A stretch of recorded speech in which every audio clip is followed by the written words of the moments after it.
guys, sorry to interrupt your video. Just a quick plea, subscribe to my channel please. If you haven't done it already, subscribe. Tell your friends, subscribe. Thanks. Hello everybody, welcome back again. Right, this time about suspension. Don't forget, if you like what I'm doing, trawling the internet to try and find you information, and you like what I'm doing, please subscribe to my channel. Every little bit helps.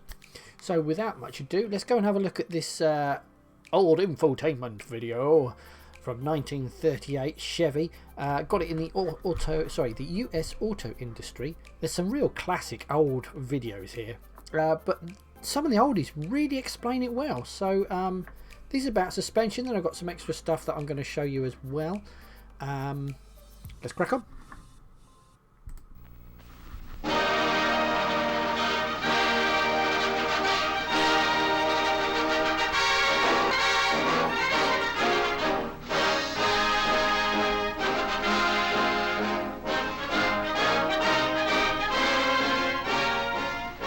A thrill a minute, neck twisters, spine shakers. Rides like this are a lot of fun, once in a while, and for some people. But few of us would like to do very much traveling over the waves of a roller coaster. These are only a few of the devices that man has invented to give himself a thrill and a pain in the neck. Sudden ups and downs are all right in an amusement device, but automobiles haven't much use for them. The automobile engineers know that in our motor cars, we want comfort and a smooth, level ride. Even when we want to travel on the level, the ups and downs, the waves in the Earth's surface, complicate the problem of getting a smooth, comfortable ride. The bumps and dips in the Earth's surface over which we travel have been reduced. Great progress has been made in leveling and smoothing out roads and highways. But automotive engineers have long known that all roads can never be made perfectly smooth.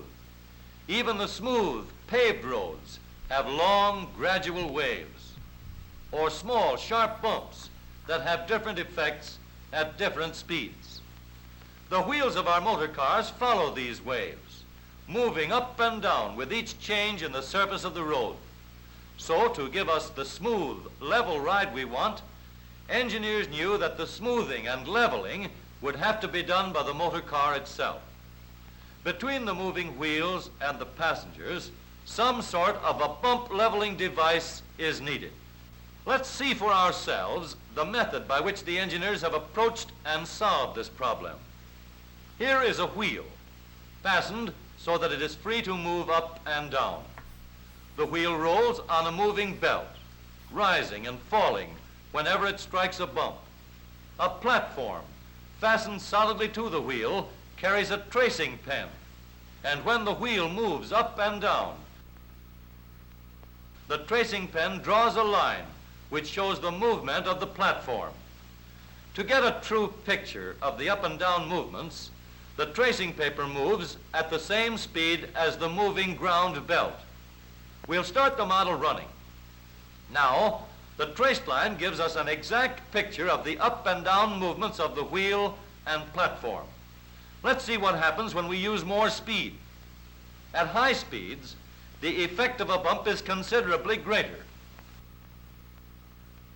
In slow motion photography, we can see that the wheel climbs the bump and bounces into the air. Of course, this jolting is passed on to the platform. We can mount a fairly stiff spring underneath the platform to see how it will affect the jolting. Now, let's watch it in slow motion photography.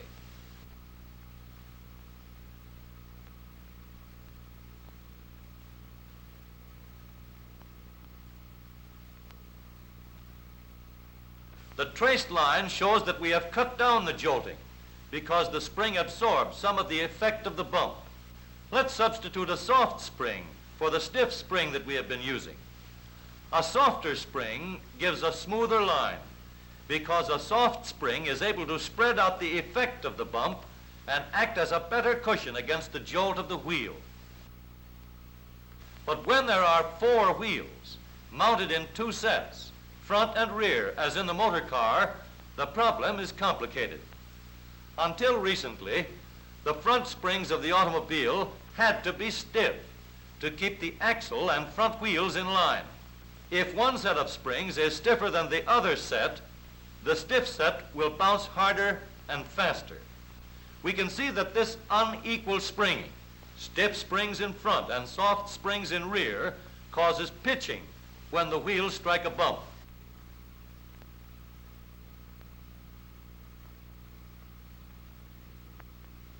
The traced line shows this clearly. The only way to eliminate this unequal springing and make the front springs soft is to give them only one job to perform, the job of absorbing bumps. Suppose we replace the bouncing axle with a rigid, immovable beam. Now the wheels can be fastened to the beam by two parallel swinging arms. The wheel is pivoted so that even when the arms are tilted by a jolt or bump, the wheel remains vertical and in perfect alignment. And so now, in place of a stiff spring, we can use a soft spiral spring to absorb the jolts and level out the bumps. Since the rigid beam and the swinging arms keep the front wheels in line, there is only one job left for our springs to do. With both front and rear springs equally soft, the platform is held in balance.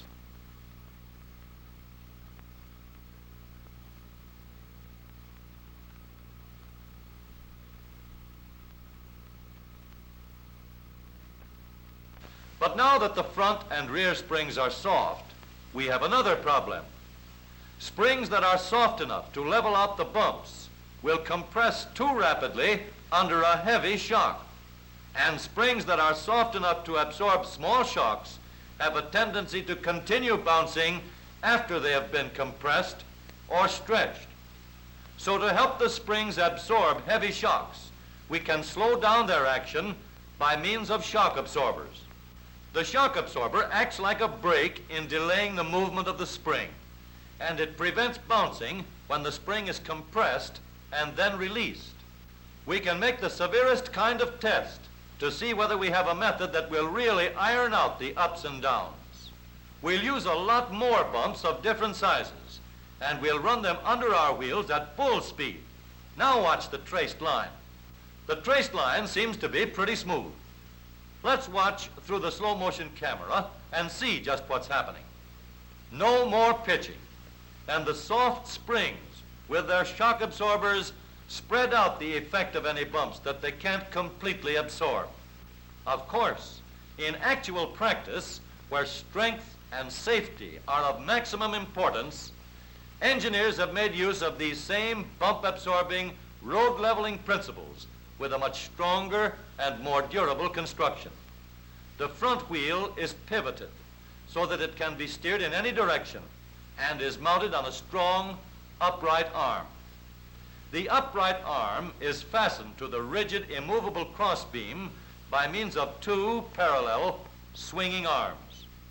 The swinging arms and the rigid crossbeam do all the work of keeping the wheels in perfect alignment. So the genuine soft knee action spring has only one job to do: cushion the bumps. A double action shock absorber controls both the compressing and stretching of the spring as it absorbs heavy jolts. This combination of soft cushioning springs, together with positive double action control on the front wheels, is balanced at the rear wheels by equally soft springs with the same type of double action shock absorbers for control. With soft, balanced springing, held under positive double control, the smoothing and leveling of roads is done by the motor car itself. The pitching and the ups and downs are eliminated. Here is a real test on a full-size scale. That pipe sticking up from the top of the car is a giant tracing pen. The sky itself will be our moving strip of tracing paper. And this tank of skywriting smoke will take the place of ink. The car rides smoothly over the waves, while the wheels do all of the pounding. Watch the traced line. And so, the pain in the neck has been taken out of ordinary driving, giving a truly level ride over any bumps on city streets or on country roads.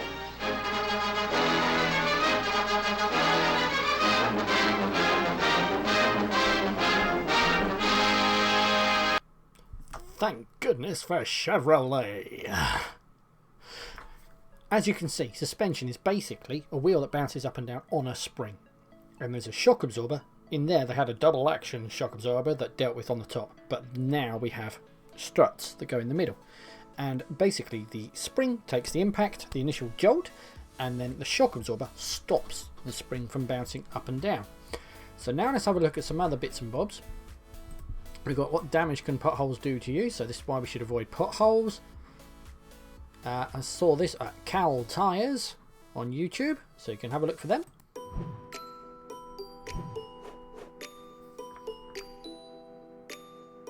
As spring approaches, potholes are common on our roads. Hitting a pothole is a bigger deal than you might think and can have dangerous and costly impacts on your vehicle and safety. Do you feel a shimmy or wobble while driving? Pothole impact can damage a vehicle's rims, causing them to bend or crack, leading to tire leaks, shaking of the vehicle, and poor handling and steering. In extreme cases, damage to the tire casing and sidewall can lead to flats, which are especially undesirable on busy roadways or in remote areas.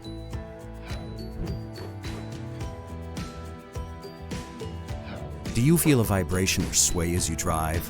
Is your steering wheel off center? Long-term, repetitive pothole wear or a catastrophic single pothole event can impact a vehicle's suspension by throwing your vehicle's wheel alignment out, causing steering pull and unusual or uneven tire wear. Unrepaired damage to a vehicle's suspension can cause a loss of steering function over time, and in a worst-case scenario, the suspension can separate from the vehicle, causing a dangerous driving situation.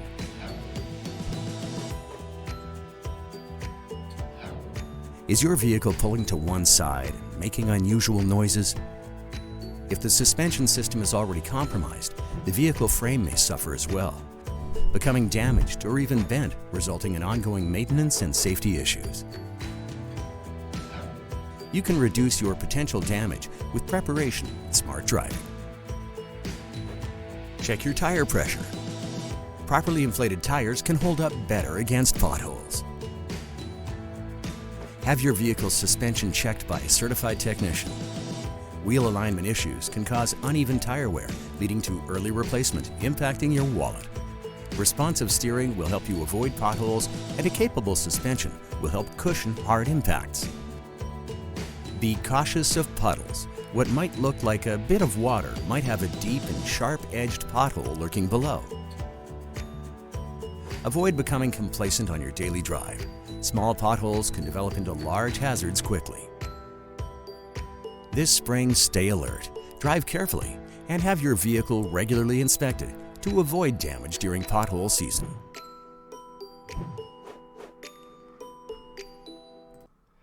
Thanking you, Cal Tire. Okay, good shock versus bad shock. Just a quick video by our friends at The Original Gabriel, or Gabrielle, or however the Americans want to say it. But, watch. Knowing the difference between a good shock and a bad shock is critical in maintaining your vehicle at its optimal driving capabilities. A bad shock or strut no longer holds the tyre to the correct position when it runs over bumps or potholes. Tyre wear is often the first sign that a shock or strut has begun to fail. This demonstration shows a vehicle driving at 32 miles per hour. The tyres hit a 10mm bump, and the tyre controlled by a bad shock begins to leave the road surface, leading to compromised driving and stopping capabilities. A quick self-test is to look for leaking oil or grime buildup, which indicates time for replacement. Well, that's good of them. And then this one. I quite like this. This is definitely one of these questions that comes up in your theory test about how can you check if a shock absorber is blown. More American. Hi, I'm Andrew from 1A Auto. How do you tell if your shocks and struts are bad? Well, shocks and struts are integral but often overlooked parts that help your vehicle get down the road. Shock absorbers can be damaged by large potholes, corrosion from road salt, or simply wear out from use. Does your car ride rougher or bounce more than once after hitting a bump? When braking hard or during a panic stop, does the front of the car nosedive excessively? You can also test shocks or struts by pushing down on the corner of the vehicle. It should not bounce back more than once. You can also raise and support the vehicle with the wheels removed and check for oil leaking out of the shocks or struts. If one has failed, it will likely be an oily dirt sludge buildup on the body of the shock absorbers or struts. Most vehicles on the road today use a strut type suspension, which in the simplest explanation is a coil spring placed around a shock absorber. The spring supports the weight of the car and allows the suspension to soak up rough roads. The spring stores this energy as it's compressed over the bump and then releases it. If you only had springs in your car and drove down a rough road, it would bounce uncontrollably as the spring compressed and released this energy over and over again. 1A Auto carries complete struts for most vehicles, which means that a strut replacement can be an easy driveway job. If you have any of these issues, you should visit 1AAuto.com for replacement shocks or struts, and always replace shocks or struts in pairs. Well, there you go. Thought I'd better get their advertising in for them there. 1A Auto repair tips and secrets only mechanics know. Except now you know as well because you've just watched it. Marvellous. So there you go. So as far as your suspension is concerned, you've got a spring that can break sometimes. I've had it go on one of my cars once and just makes a clonking noise. But that takes the impact. Shock absorber stops you from springing up and down. If you check the car by pressing on the side, it should just go down and come back up. If it just keeps bouncing, then your shock absorbers are gone. And they normally wear at roughly the same rate. So as he said, they normally get them checked in pairs. But take it to a garage, get it checked. That should cover you for your theory test. Thank you very much, and don't forget to subscribe. Cheers.